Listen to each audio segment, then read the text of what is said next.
From Lagos, Nigeria, this is News Central. I'm Felicity Ezewike. The top stories tonight.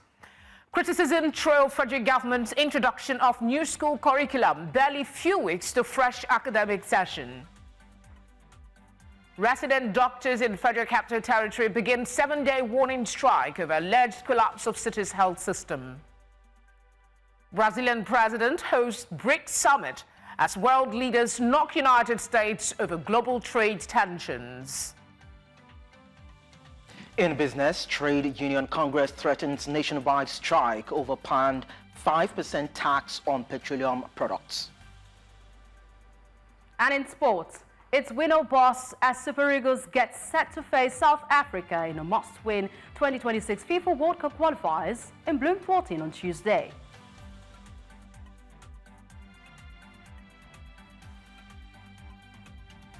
Tonight begins now.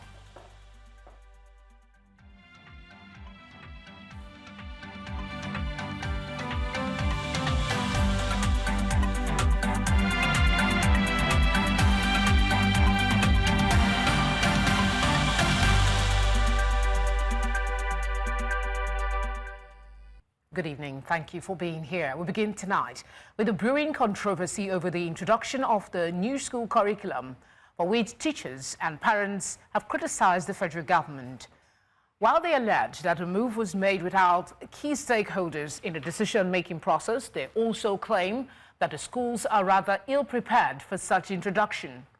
At a virtual meeting organized by the Concerned Parents and Educators Network, the stakeholders say private schools, parents, teachers and students were left out and only learned about the changes just as other members of the public. They warned that Nigeria risks compromising education quality as most schools are unprepared for the abrupt rollout. Dr. Peter Ogudoro is an education researcher and leader of Nigerian teachers community. He joins me now to examine the new school curriculum, the timelines, and other surrounding issues. Thank you very much for speaking with us. If I get the complaints right, they are not upset about a new school curriculum, but more about the timing, right? Yes. Yeah, well, the timing and the lack of preparedness on the part of the school system, to provide the infrastructure and the manpower for this to happen. We have this reputation in our country for being very good at building a house from the roof. And we know that without a strong foundation, it's difficult for the storm not to pull the house down when it does come. So it's not a bad idea to have a new curriculum, but you don't initiate and implement a new curriculum without putting in place the right technology and, more importantly, training the teachers who are going to play a very critical role in helping you to implement the new curriculum successfully. We haven't done anything in that area, especially as it concerns training teachers, getting the right manpower in place, and we are thinking of implementing a new curriculum. This is a very problematic situation in our hands. What would be the ideal process for a new curriculum introduction? I know, for instance, that the new subject matter that was brought in require perhaps new infrastructure. And I don't know, the structural part of it probably has been done. Talk to us about the process of getting a new school curriculum implemented. Yeah, in the business of education, we talk about the necessity for the turn and the gown to always talk. But unfortunately for us in Nigeria, we just do the gown all the time. So people stay in the ivory tower and they think they know what industrialists are looking for. And without consulting them, they introduce, courses and the new curriculum like the one we're seeing now, and impose it on everyone. So at the end of the day, what you find is that what government is doing with very good intentions ends up not giving us the kind of result we're looking for. So if you want to come up with a new curriculum, you should follow due process. And due process would mean get all the stakeholders involved, the industry, the people who are going to consume the products of the system that we are envisaging would be trained with this new curriculum. But that's not what we have seen. Sometimes we get deceived into thinking that these people have consulted. If you ask them, they will tell you they have consulted, but who are these people they are consulting? Most of the time, they don't even talk to the children. Children are front and center when you come to designing a new curriculum. They should be in an ideal system. But in the Nigerian circumstance, policymakers seldom consult students' pupils because they think pupils do not have any ideas to share with policy formulators, which is a very unfortunate situation in our hands. And of course, the teachers, the ordinary people who run the classrooms are the ones who know whether these things are possible or not. Nobody talks to them. You just talk to the people who are at the very high level in terms of politics, and you go and do what you want to do. At the end of the day, teachers will say, let us see if it's going to work. And most of the time, it will not work. So we haven't consulted widely. We haven't talked to the students. We haven't talked to the pupils in primary, even in primary school, to find out if that's what they want. We haven't talked to the people who train teachers, faculties of education, who are going to prepare the next generation of teachers for the kind of work you want to see done in classrooms. Nobody got them involved in this whole process. And of course, the industry that will provide the assistance you need to be able to execute the hands-on part of the new curriculum, because I can see government is very worried about the fact that our children finish from school and they are not able to become useful to industry. So employers are complaining that most of the people coming out of our school system are not industry ready. And so government is trying to solve that problem with this, but they are going about it the wrong way, because the people who should be consulted and who should be partners in the process of making this happen are not on board. And that's very unfortunate for us. As much as, yes, educationists like yourself have concerns about the way they've gone about it, let's look at some of the recommendations for the new curriculum. Some are up there, but there are some that are pretty practical, and I would like you to speak on that, on the merits of the submission, and that is, for some schools, it's mandate for schools rather, not some schools, junior secondary school, JSS1 students, to pick at least one trade subject to boost practical skills. We also know that they also talked about project-based work, which will be introduced to strengthen practical learning and innovation. As someone who is in the system, how laudable is this contribution? And then talk to us about the technicality of implementing it when we know that there are schools in this country that do not even have roofs or seats for the pupils. Yeah, you already sound like somebody who can actually help us to resolve the challenges that all of us are grappling with now. The truth be told, it's not a bad idea that we try to introduce these trade subjects. But more fundamentally, we also have to ask the question, are our parents and our children interested in what the government is actually talking about? Theoretically, yes, everybody acknowledges that we all need to learn how to use our hands to work, so that if we can't find the jobs that require us to use pen and paper to work in offices, we'll be able to set up businesses on our own. The truth we know, however, is that even those who are able to use their hands to work currently are not able to make the kind of money that will put food on the table. So these trade subjects are actually not, we haven't been able to do enough public relations for the trade subjects, because the people who are mechanics, who are furniture makers, who are welders, we know that they are among the dregs of society. They are not earning enough money. So children will prefer to go to, do tech subjects, chemistry, physics, and biology that will take them straight to university. They finish and they become politicians and become very rich people overnight. Okay? So having said that, we must recognize that it's very critical for us not to forget that you cannot afford to build your house from the roof. You don't start from there. You don't put the cart before the horse. The horse won't be able to move. The cart cannot deliver at the time you want it to deliver. We haven't trained the people who are going to train the children. We haven't bought the infrastructure. We haven't put laboratories in place. We haven't bought the machines. The societies we are copying. So what you're saying, because sorry to interject, Doc. I did see that they talked about teacher training as part of the curriculum review. So this should have come first before they announced the introduction, right? Absolutely. Absolutely. You don't even make the announcement when you haven't put these things in place. That's how other societies do it. Before you can make an announcement and say you are going to start implementation, you would have taken like 5 years ahead to bring in the equipment, the right technology, and you'll be training your teachers quietly. And then at the point of you being ready to execute, then you make a public announcement. And so is there still room? Is there still room for quickly? Yeah, quickly. Is there still room for conversation between the curriculum planners and the relevant stakeholders, teachers and educators like yourself? Is there still time for that? And what should they do now, even though they've announced it? Should there be a callback? Definitely, they are not going to be able to implement this. You can put me on record for it. They are not going to be able to implement it. So that conversation must happen. We have seen it with WAEC, we have seen it with JAM, we have seen it, with virtually all the relevant, education agencies in our country. They come out with policies that are not well tuned. At the end of the day, when parents and students and teachers complain, we shut down the policies and go back to the drawing board. That is what is going to happen here, and that's inevitable. I guess we'll still come back to you when we have developments on this subject. Thank you so much for being here.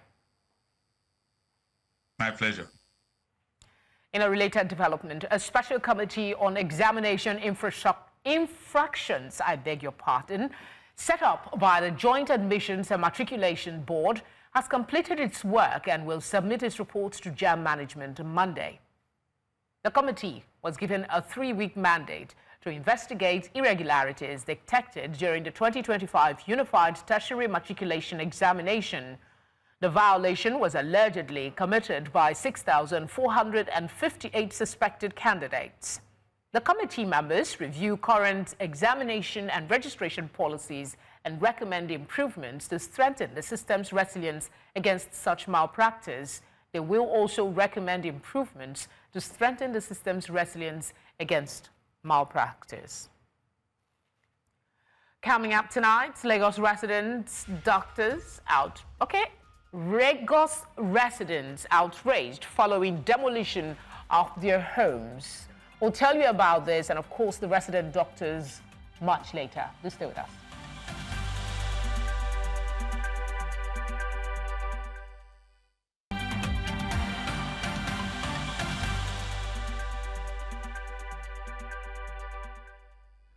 You're watching tonight on News Central. A reminder of our top stories.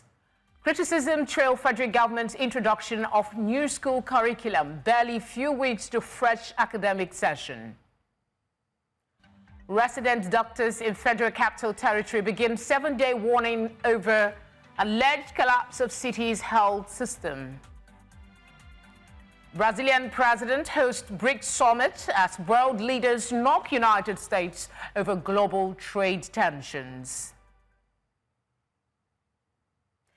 Thank you for staying with us. Let's now tell you that the Association of Resident Doctors, Federal Capital Territory, has commenced its 7-day warning strike. The association disclosed this in a communique issued by its president, Dr. George Ebong, joined by other executive members. Ebong stressed that doctors in the FCT were under immense pressure, frequently covering multiple departments. He called on the federal government to urgently address rising challenges in the health sector, warning that continued neglect could cause systemic collapse. Meanwhile, the Minister of State for Health, Dr. Isaac Salako, has expressed confidence that the federal government's ongoing talks with the resident doctors will prevent the strike. The presidency on Monday announced the immediate sack of Fego John Umunubo, Special Assistant to the President on Digital and Creative Economy, Office of the Vice President. The announcement was made in a statement by the Director of Information and Public Relations.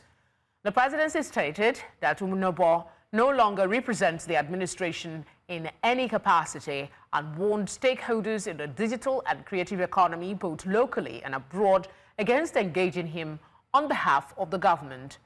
It's further cautioned that anyone who deals with Umunobo in the name of President Bola Tinubu's administration does so at their own risk. Let's talk labor now. The Nigeria Labour Congress, NLC, and the federal government workers have demanded an urgent review of the national minimum wage, insisting that the current 70,000 naira is no longer sustainable.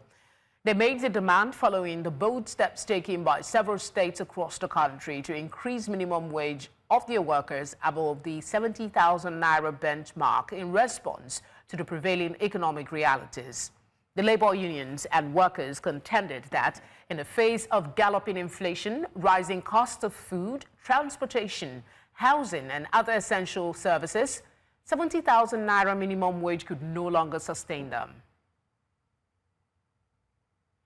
To the energy sector, the Nigeria Union of Petroleum and Natural Gas Workers has declared a nationwide strike starting Monday, September 8, in protest against Dangote Refinery's plan to import 4,000 CNG-powered trucks, which the union fears could jeopardize its members' jobs.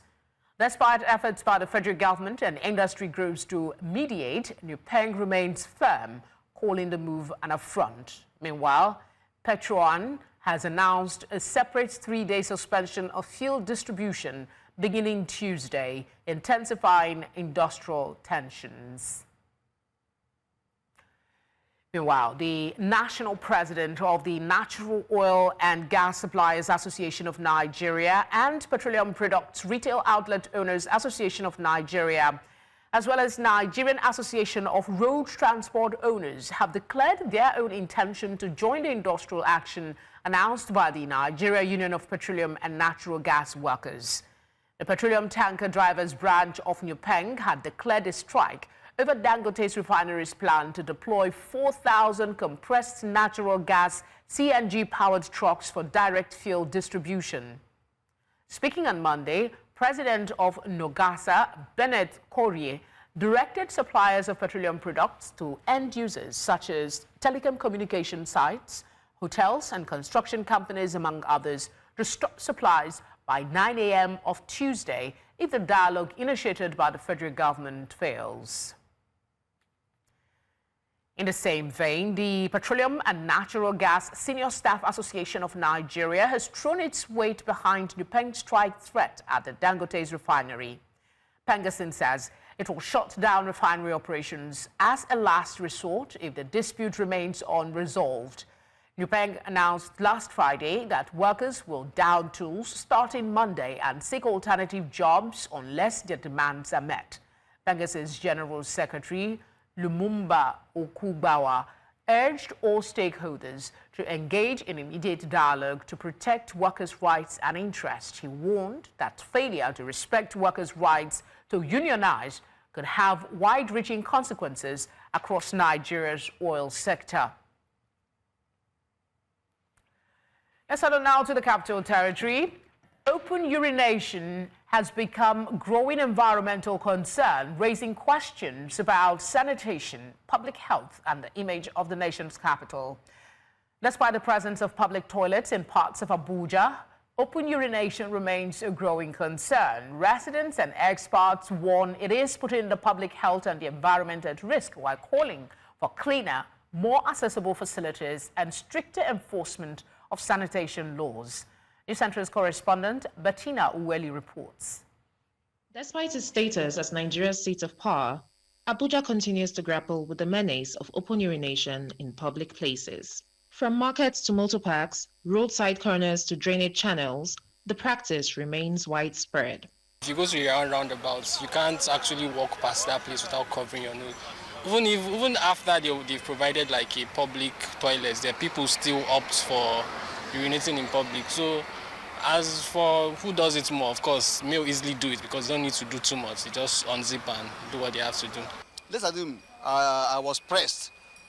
I was pressed down and I want to go to ease myself. Where do I go? Here, as we are standing talking, where do I go? Is it Ministry of Education? When you go there, they lock everything up? Experts warn that the habit not only pollutes the environment, but also contaminates water sources, spreads diseases such as cholera and typhoid, and undermines efforts to maintain a clean and hygienic city. Many public toilets do not have water to flush urine, as simple as that, not to talk of the faces, right? So the government, the people need to learn how to manage water. We need to see water as a scarce commodity. If you enforce a policy that would start arresting people, what about the person who do not even have access to the toilet? There's no public toilet around that needs to urinate immediately and just have to do it somewhere. What will you do to such a person? Will you tell them that before they leave their house in the morning, they should not drink water, which can affect their kidney and cause another terminal disease? Residents are calling for stricter enforcement of environmental laws and more awareness campaigns. It's not on the government anymore, it's more or less on us. We need to actually adopt the habit of not doing it outside. For how long have they said this thing? What was the benefit to today? Where have they been build what do you call it, toilet and all this thing? It is very, very simple.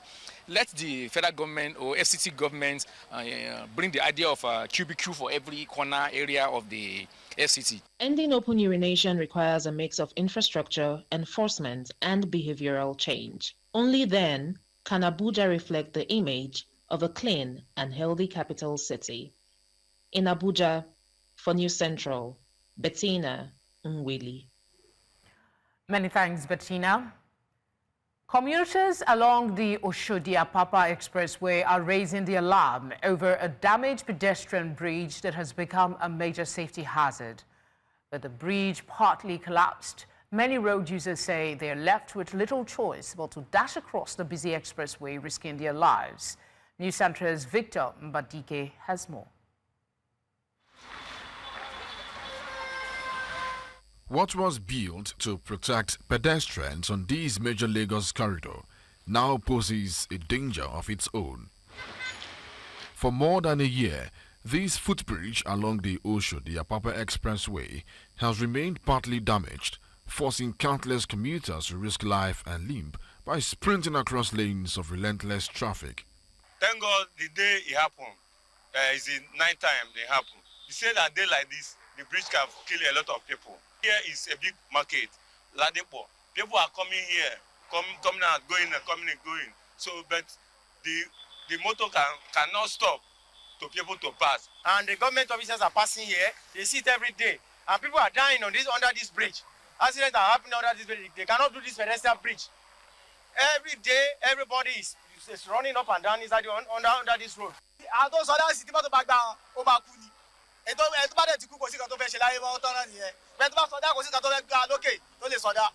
was carrying a baby trying to cross road. One motor hit her on the leg, and the woman died on the spot. For some, it is a matter of survival, risking their lives every day as they run through heavy traffic. I used to carry load on my head while crossing, coming. So it's a risk on my job. That is why I'm praying and saying that our government should please, and please, we are begging you to look on this. Please, our government should make sure they fix this, please. Commuters said the damage occurred after a heavy-duty truck, taller than the clearance height, struck the bridge while driving under it. Since then, it has remained unattended. You can imagine what Nigerians go through daily crossing this express road, very busy road for that matter. You really have to be smart and calculative, or risk being knocked down by these onrushing vehicles or even killed. Now they are asking that government should fix this bridge as soon as possible to save lives and avoid more losses. In Lagos for News Central, Victor. Let's go back to our headline story. The Association of Resident Doctors, Federal Capital Territory, has commenced a 7-day warning strike. The association disclosed this in a communique issued by its president, Dr. George Ebong, joined by other executive members. Ebong stressed that doctors in the FCT were under immense pressure, frequently covering multiple departments. He called on the federal government to urgently address rising challenges in the health sector, warning that continued neglect could cause systemic collapse. Meanwhile, the Minister of State for Health, Dr. Isaac Salako, has expressed confidence that the federal government's ongoing talks with the doctors will prevent the strike. We're now joined by the Vice President, Association of Resident Doctors, FCTA, Dr. Francis Okpolaobi. to speak on the development. Thank you very much, Doc. It seems that talk did not happen. The optimism by the Minister of State for Health. Why did it collapse and you are now on strike? Okay, thank you very much for this opportunity. Good evening, viewers. So as not to get it a bit mixed up, the Association of Resident Doctors, FCTA, which comprises all the resident doctors in all the 14 general hospitals in the FCT, has embarked on strike, which commenced by 8 a.m. this morning. It is a 7 days warning strike, and this borders on most of the promises that has been made uncountable times in the past 2-3 years since the inception of this administration, and even prior to the inception of this current FCT administration. And these issues ranges from shortage of manpower. It has been a recurring menace in most of our hospitals. Doctors keep leaving on a daily basis. Doctors keep retiring on a monthly basis, and these doctors are not being replaced.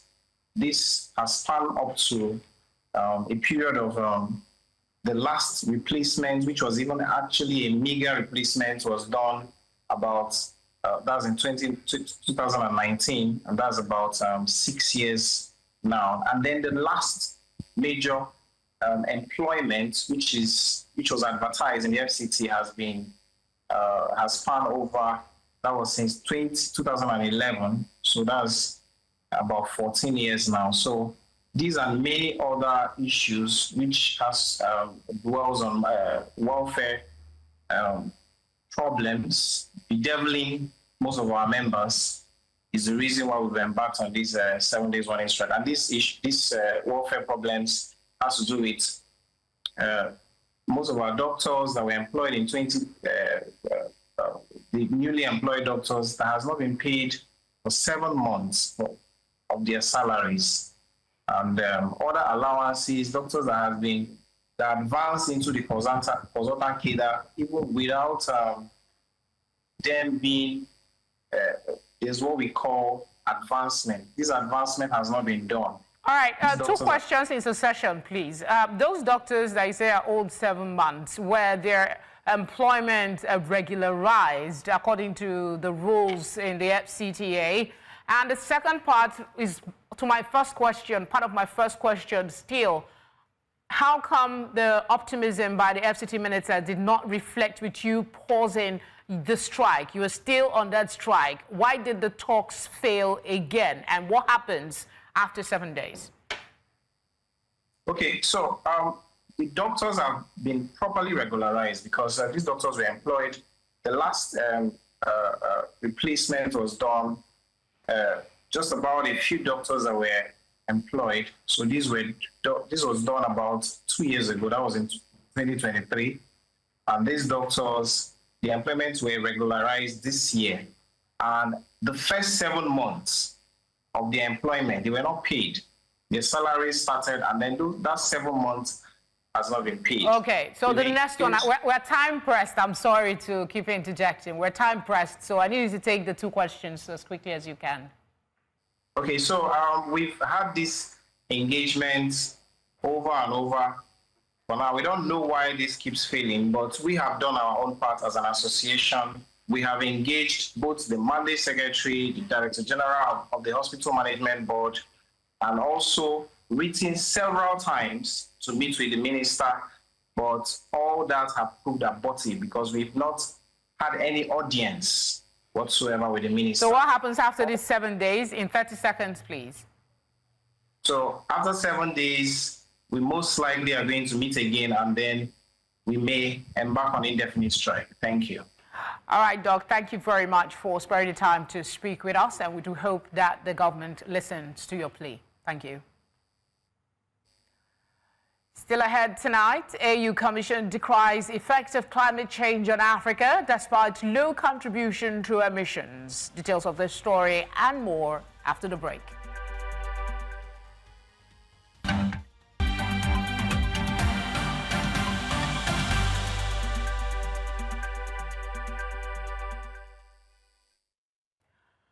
Residents of Oworonshoki, Lagos, whose buildings were demolished overnight on Friday, earlier today took their frustrations to the Third Mainland Bridge, blocking traffic on the busy route. News Central's Israel Iferobo was at the scene all day, where he brought us this report. He joins us now in the studio for update. Israel, thank you for being here. You covered this report. Could you give us a background as to what happened today and why residents blocked the Oworonshoki axis of the Third Mainland Bridge? Well, indeed, thank you for having me here. So it was a situation where the people of the area, they said to themselves that they've had enough. And according to them, it wasn't the first time that some section of the area have been demolished by authorities. And when it happened again on Friday, in the middle of the night, midnight Friday into Saturday morning, armed men, police, and bulldozers, came into the area and told them to leave the buildings, and they were demolished. It was chaotic all through the night into Saturday morning. All weekend, it was chaotic. So News Central had to be there today to see firsthand what exactly is going on. So according to them, they have been having some sort of conversations with the authorities in the area, and what they said happened was they were told by the authorities there. What I mean by authorities, they were told by the Oba of the area that they needed to renovate their buildings, and that has been what they have been doing for quite some time now. But the issue of demolition never came up. Some buildings were marked, but they were asked to bring their CFO, which they said they did, but lo and behold, according to them and what we saw today, some buildings were demolished while others were left alone. And while we were on ground there today, we got information that some other persons, some other landlords in the area have been told to also have been giving notice that their buildings will be demolished. How true this is, we cannot confirm at this point in time, but indeed, this was what led to what you saw today on the Third Mainland Bridge. Okay, I did see a video of a local chairman talking to the people who's arrested, that they are giving them grace period. I don't know if you're aware of this, but that the demolition will continue. For now, they're just giving them a respite from, taking time to plan, perhaps regularize their papers. So how come we didn't have anyone speaking to them at the venue of the protest today? Rather, we had them being dispersed a bit harshly, if I understand, by the police. Oh, well, so today I was able to speak with the local government chairman of Kosofe, and he did say that he wasn't aware of this demolition, and that response, irked the people of the area. That how can you be the chairman of this local government and you had no idea that people were coming in, authorities, so to speak, were coming in to demolish buildings of people in your constituency? So it really angered the people of the area. But he said that he wasn't aware, and that they were already in conversations with those from Alausa, and they said for those affected, they will go ahead and have consultations with them and find a way to resolve the situation. But people want to have it, so to speak, and they had to take a drastic step of going ahead to block the Third Mainland Bridge, and that was what resulted into the chaos that we saw today. The police came on scene and they had to disperse the crowd after trying to dialogue with these protesters, but it fell on deaf ears. They did try. Yes. The Commissioner of Police, I had to say that the Commissioner of Police, CP Olorun Darijimo, was on scene, and they came there swiftly. It was really the power of the media. That protest started about 10 minutes, and within 10 minutes they were there. Okay. I expect we'll still hear more in the coming days, and we'll be coming to you for those updates. Thank you for the coverage. Absolutely. All right.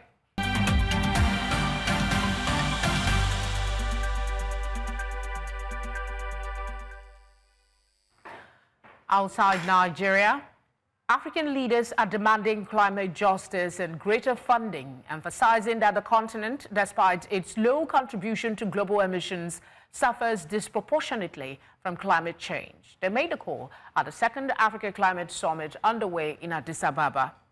African Union Commission Chair Mohamed Ali Yusuf said the continent responsible for just 4% of global emissions but hit hardest by climate change needs urgent financial support. He urged wealthier nations to fulfill their commitments by providing the funds, technology and expertise needed for adaptation. And to one of our headline stories, Chinese President Xi Jinping has urged BRICS nations to strengthen anti-US solidarity amid global trade tensions and expanded membership. South African President Cyril Ramaphosa also condemned the unilateral tariffs and growing global protectionism. The virtual meeting, hosted by Brazilian President Lula da Silva, was attended by Russian President Vladimir Putin, Indian Foreign Minister, among other leaders. Following last week's 80th anniversary of the Chinese People War of Resistance against Japanese aggression military parade and the Shanghai Cooperation Organization SCO Summit, which gathered anti-Western nations, Beijing is accelerating anti-US solidarity just days later. Next week, an annual unilateral security forum hosted by the Chinese defense minister will also take place.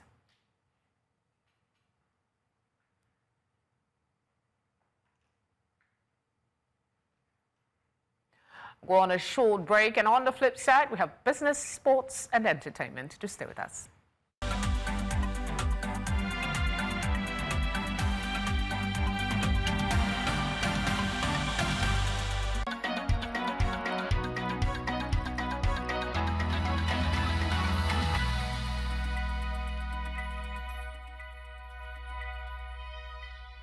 Talking business now, the Trade Union Congress has given the federal government 14 days to withdraw its planned 5% tax on petroleum products or face a nationwide strike. In a statement on Monday, TUC President Victor Osimhen described the proposal as economic wickedness that would worsen hardship for Nigerians grappling with high fuel prices, inflation, and a weak naira. The union warned the levy would cripple businesses and push more citizens into poverty. TUC directed its state councils and affiliates to prepare for mass action if government proceeds, insisting enough is enough.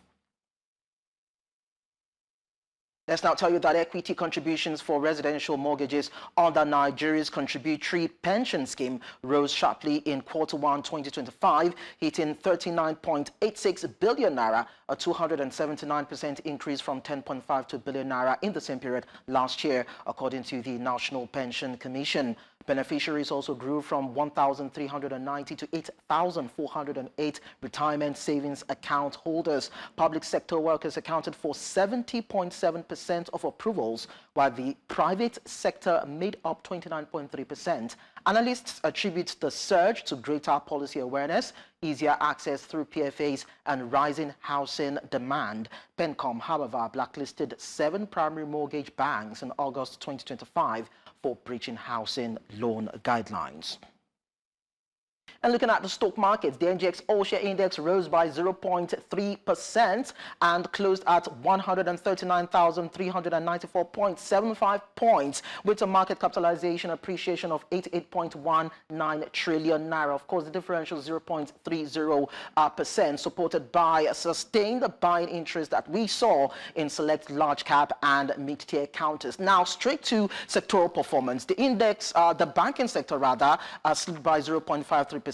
As investors continue to take profits in tier 1 lenders, pulling the sector into negative territory. The insurance sector outperformed, gaining 3.16% on strong speculative demand in low-cap insurers, driving momentum within the space. Now, oil and gas ended flat, reflecting a lack of fresh triggers in energy stocks, and the consumer goods sector advanced by 0.6%, while industrial goods marginally rose by 0.02%, supported by mild gains in cement majors, although activity remains subdued compared to recent sessions. And that's it on Business for tonight. I am Lekon Onobanjo. Do stay tuned for sports news.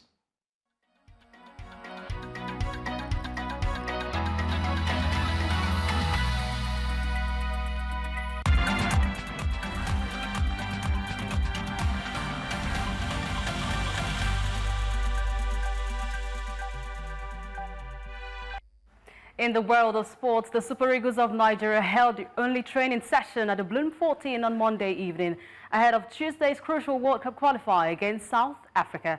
The session was staged at the Toyota Stadium, starting at 6 p.m. Nigerian time, following light workouts earlier in the day, the team's hotel.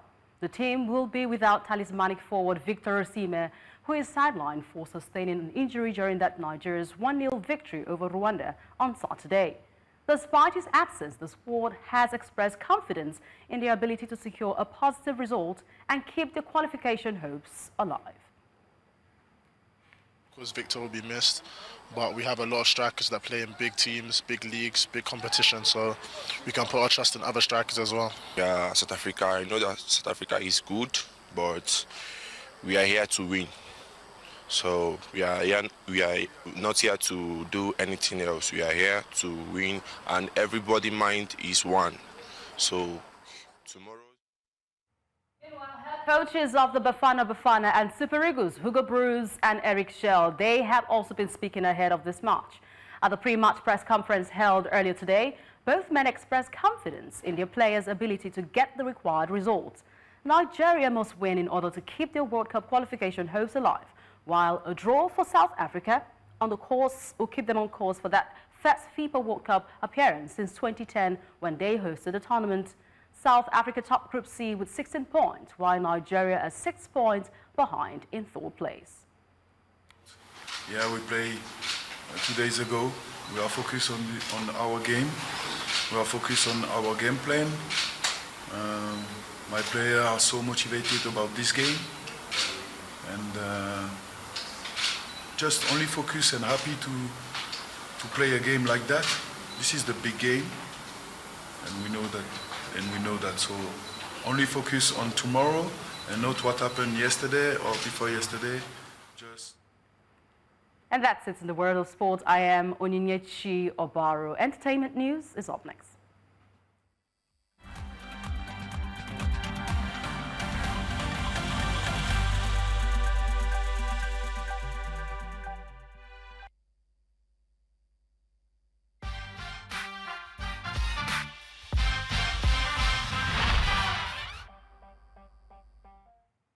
Let's go over now to Sam Dandy. Good evening. Hi, Felicity. Hi. Let's get into entertainment. Tyla makes VMA history again.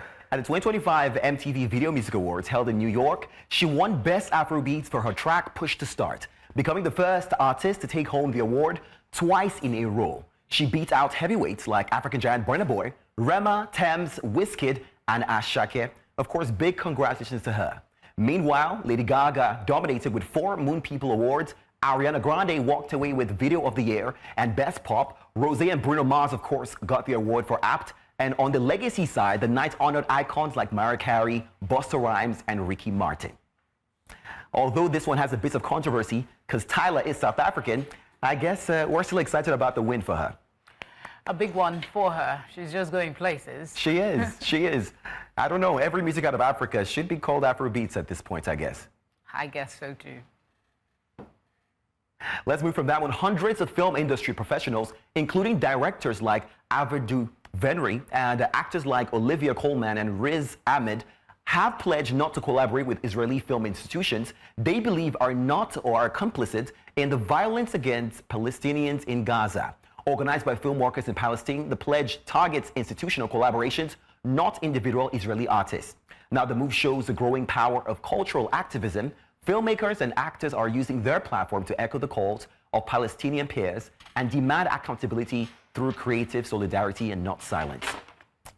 Well, entertainment is all fun, but I do think we do have a lot of power. Whether it's musicians or actors, these things do affect, the society as a whole, and I do think that's what's happening here.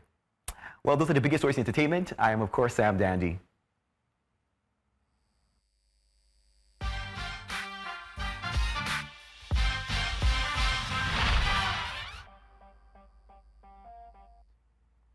And that's the news tonight. But before we go, a quick reminder of our top stories.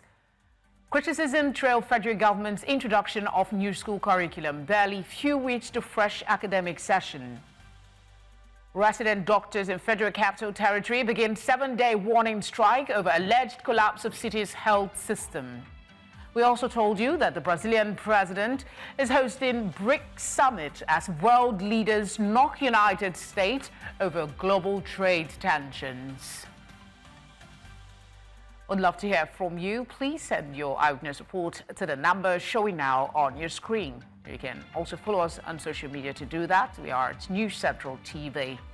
You can watch News Central live on DSTV channel 422, GoTV channel 23, Star Times channel 274, Avo TV, and on YouTube. Many thanks as always for watching. Have a good night.